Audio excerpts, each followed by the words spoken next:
نخش في الموضوع على طول. امبارح شفت موقف انا واقف كده، موقف مستفز شويه للغايه.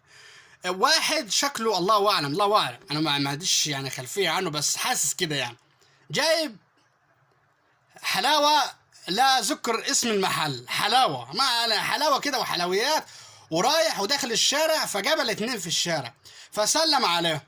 فانا قلت الواد ده شكله خاضب من الشارع ده، ما شكيت كده يعني. المهم يا حضرات الناس اللي وقفتوا اخبارك عامل ايه ازيك عامل ايه تمام عامل ايه راح انت خطيبتك، شكيت انا راح انت خطيبتك بقى شكيت، يبقى راح انت خطيبته وجاب الهدايا دي ليها والحلويات دي ليه. داخل الراجل فجوز جوز الست دي طلع شويه قدام. المرأة تعمل ازاي يا جماعة؟ او المدام، معلش عشان بقول المرأة دي طريقة مش حلوة، المدام تعمل ازاي من ورا؟ واخد ده كله رحت انا بصيت لها كده، راح خفت مني راح ايه، لوت وشه ومشت على طول.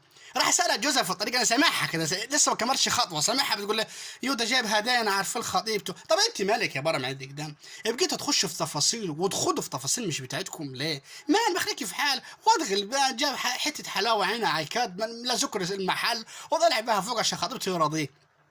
انت مال هتخض ليه في حاجات مش بتاعتك انت؟ وبص بعين حاجه مالك يا مخوت يا انت. والله العظيم والله في كده ستات عايشه تمسكها من زورها كده وتموتها تطيسها في الطين. مال مخوت ما جابلكيش جوزك زمان انت كده يا مدلع انت مخطوبه؟ مال ليكيش دعوه بالنار، خليكي في حالك.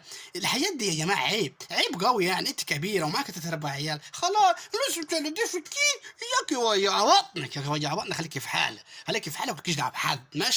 امشي في الشارع مستقيم، سلمت ازيك اخبارك ربنا يتمك على خير يا حبيبي، بس خلاص مش لازم في الكيس كده.